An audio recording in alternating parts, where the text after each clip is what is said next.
আচ্ছা হ্যাঁ না 3 ইঞ্চি হলে পরে কত 9 হয় না 6 3 9 9 ইঞ্চি 9 ইঞ্চি অতিক্রম করলো।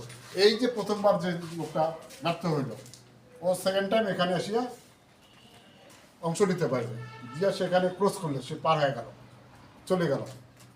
আবার তৃতীয়বার যদি কোনো ব্যক্তি এটা থাকে যে না ওর ওর 11 পর্যন্ত ওর নির্দ্বিধায় সে যেতে পারে, এরকম তার কনফিডেন্স আছে, সে এইটাতেও সে অংশ না নিয়ে একবার তৃতীয় ধাপেও সে যদি যায়, এই তাহলে 11 ফিট কত 1 ইঞ্চি হয় না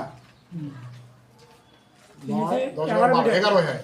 আচ্ছা এই 11 ফিটের যে পরবর্তীতে জামটা আসবে সে এখানেও একবারে অংশ নিতে পারে, নিয়ে সে যদি পার হয় তাহলে সে ওই পর্যন্ত টিকে গেল। পরবর্তী প্রতিযোগিতায় সে প্রথম সেকেন্ড থার্ড হওয়ার যে প্রতিযোগিতা হবে সেখান পর্যন্ত সে টিকে থাকতে পারবে। জিনিসটা কি বোঝা গেছে?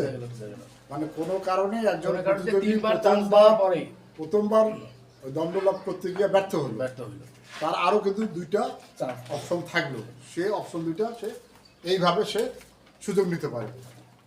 চূড়ান্ত পর্যায়ে যাওয়ার আগ পর্যন্ত তার এই 2টা সুযোগ 3টা সুযোগ থাকে।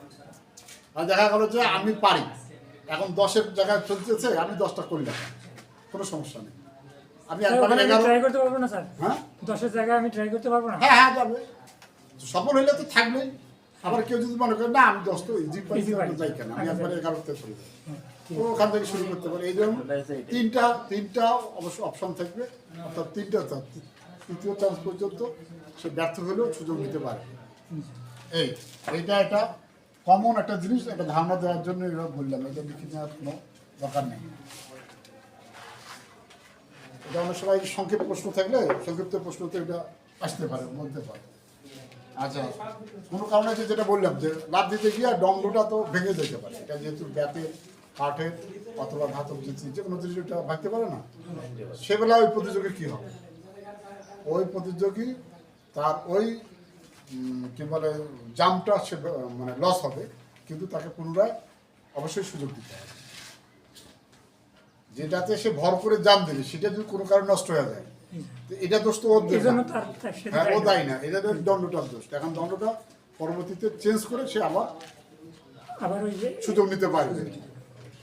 আবার দেখা গেল যে আমার ওটা নিয়ম হলো যে আমাকে আমার দ্বন্দ্ব নিয়ে আসতে হবে, যদি কেউ আমার দ্বন্দ্বটা নিয়ে আসতাম আমি ভেঙে ফেললাম, এখন আমি কি প্রতিযোগিতা থেকে বাদ করবো? সেবেলা আমি আপনার দ্বন্দ্বটা আমাকে বলে যদি তার আপত্তিটা থাকে আমি ইউজ করতে পারি, এই সুযোগ আমার থাকবে। তবে প্রতিটা প্রতিযোগীকে অবশ্যই তার নিজ নিজ দ্বন্দ্ব ব্যবহার করতে হবে। আর ব্যবহার করতে এসে আমারটা নষ্ট হয়ে গেল, তাহলে কি আমি বাদ করে যাবো? সেগুলো কিন্তু তার অপশন থাকবে, সে তার পাশাপাশি যে কোনো প্রতিযোগীর কাছে সে বলে কয়ে তাকে নিতে পারে, এই সুযোগটা তার থাকবে। এখন এগুলো হলো নিয়ম। হ্যাঁ এখন আমি ল্যান্ডিং এরিয়াটার একটা মাপ দিই, এগুলো হলো জাম দেওয়া, পড়ে যাওয়া, যেখানে পড়বে ল্যান্ডিং করবে সেটার একটা মাপ আছে, এই মাপটা একটু লিখে দিই। ল্যান্ডিং মাপ দেবো? হ্যাঁ ল্যান্ডিং মাপ, হ্যাঁ হ্যাঁ হ্যাঁ বল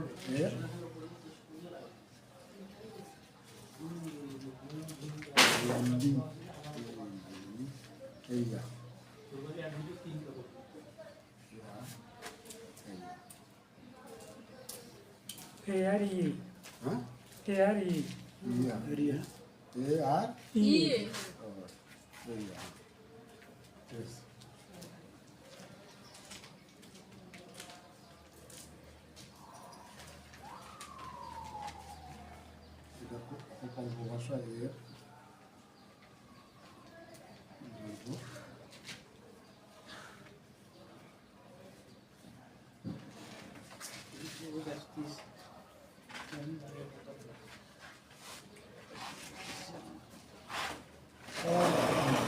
মাপটা খুব সহজ, এটা 5x5। হ্যাঁ হ্যাঁ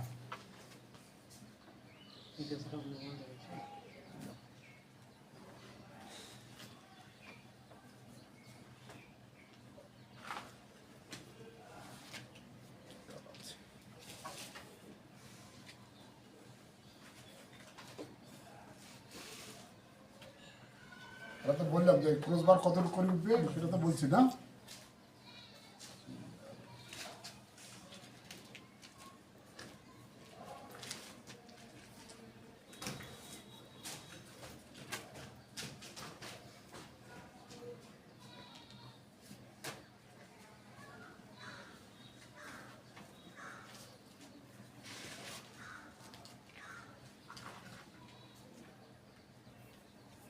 ক্লোজ বারটা কতটুকু করি একটা প্রতিযোগিতা শেষ হওয়ার পরে পরবর্তী প্রতিযোগিতায় কতটুকু করে উঠানো হয়ে থাকে সেটা হবে 3 সেন্টিমিটার।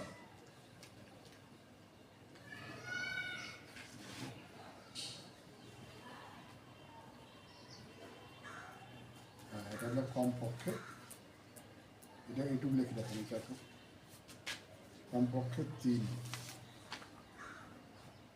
সেন্টিমিটার।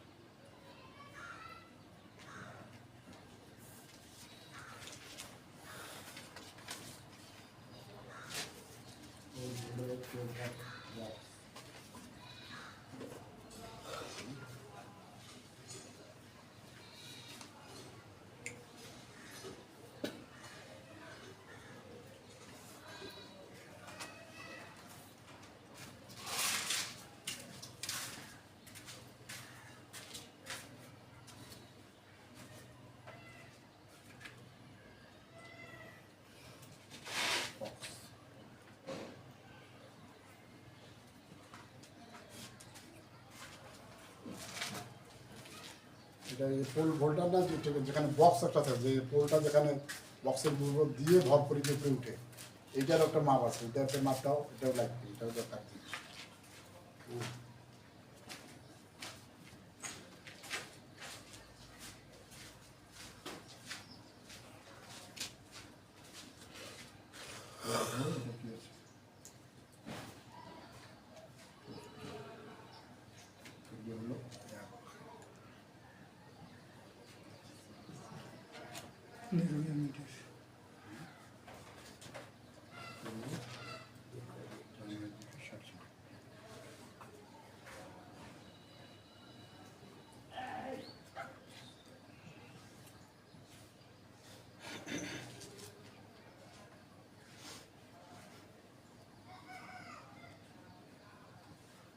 আমার এদিকে 60 সেন্টিমিটার প্রস্তুত, প্রস্তুত আর একটা চামকিন পিঠের দিকে 60 সেন্টিমিটার উচ্চতা হবে 20 সেন্টিমিটার।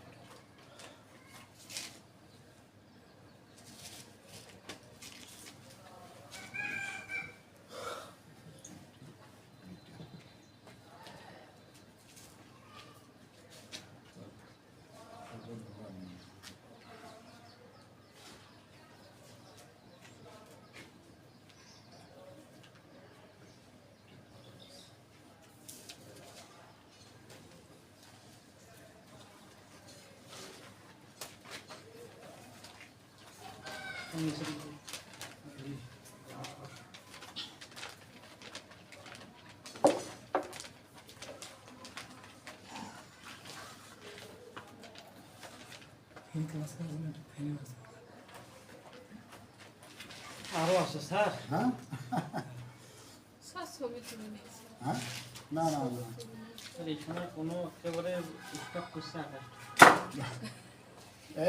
যে নিয়ম আসছে, তো নিয়ম আসলে শেষ না। এটা পুরোটা কিভাবে আমরা ধরবো তার একটা নিয়ম আছে, এটা এটা গুরুত্বপূর্ণ একটা জিনিস। এটা এটা অল্প কয়েকটা পয়েন্ট আছে। এটা হইলে শ্বাস স্যার, হ্যাঁ, এটা হইলে শ্বাস। না না, উপরের হাত স্থির থাকবে, উপরের হাত স্থির।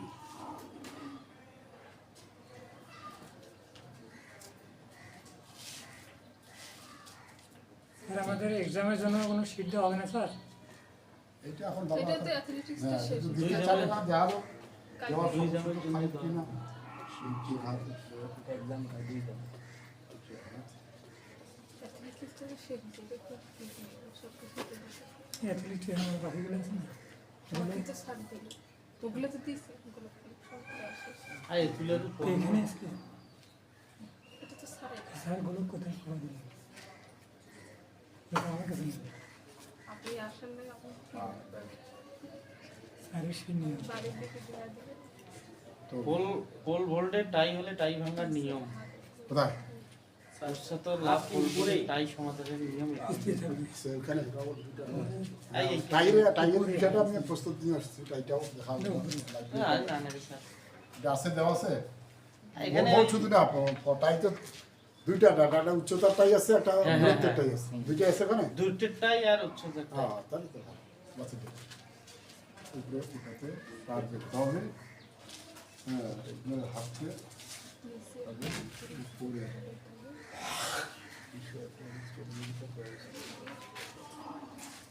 এটার মতো না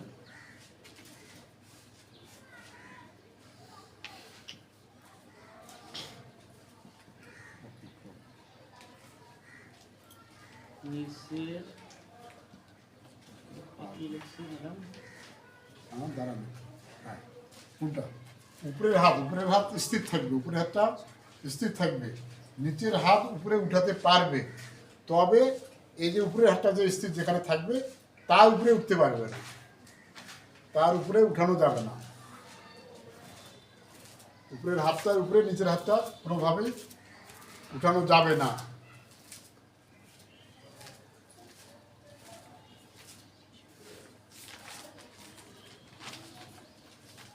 এই দুইটাই নিয়ে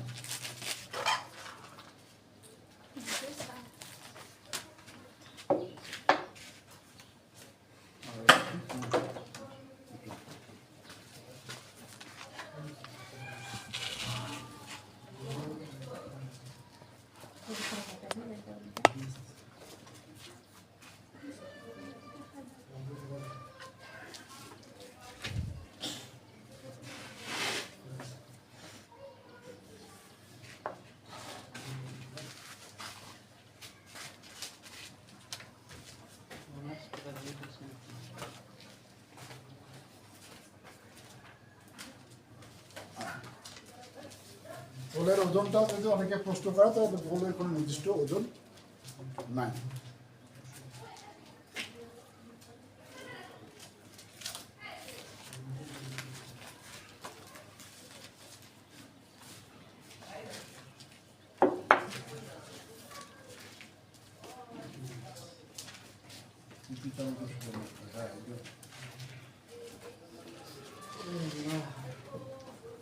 চলে এসছে শেষ আসছে কি কি কারণে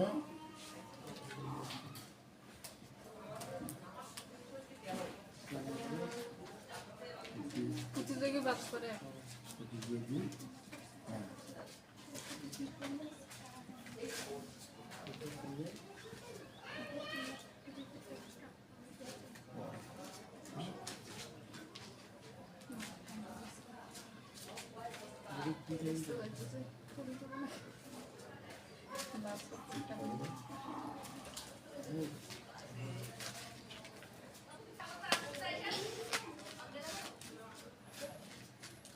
সুযোগ নষ্ট হয়।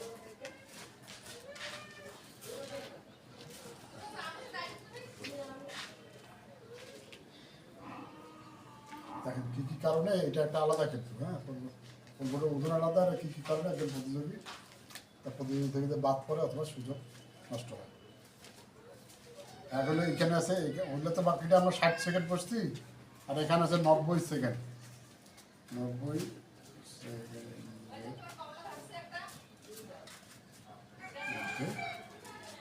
জাম্প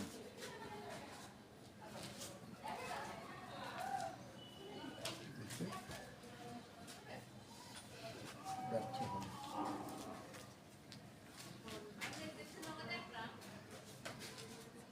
দিয়ে হলো কোনবারে নিচ দিয়ে ফেলি। পুশ বারে কি হলো?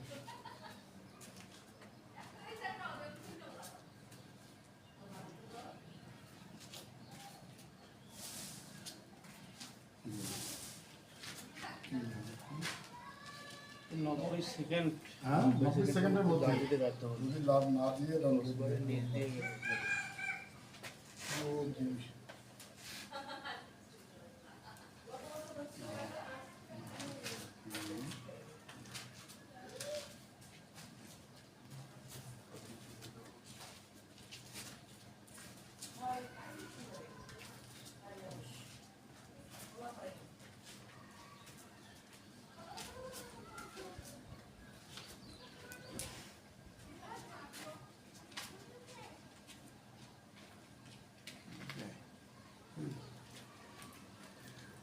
ব্যাপারটা কি কোনটা?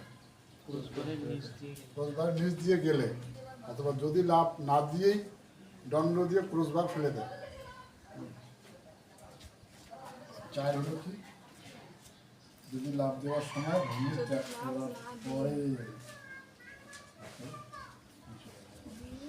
কিন্তু না লাভ না দিয়ে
দিয়ে চেষ্টা করে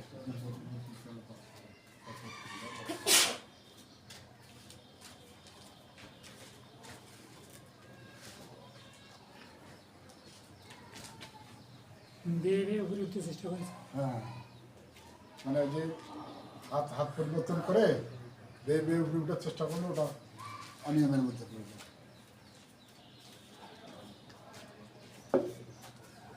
না আর 2টা পয়েন্ট শেষ। এটা গেল কি কারণে একজন প্রতিযোগী বাদ করে আমি এলো মার্ক করতে হবে।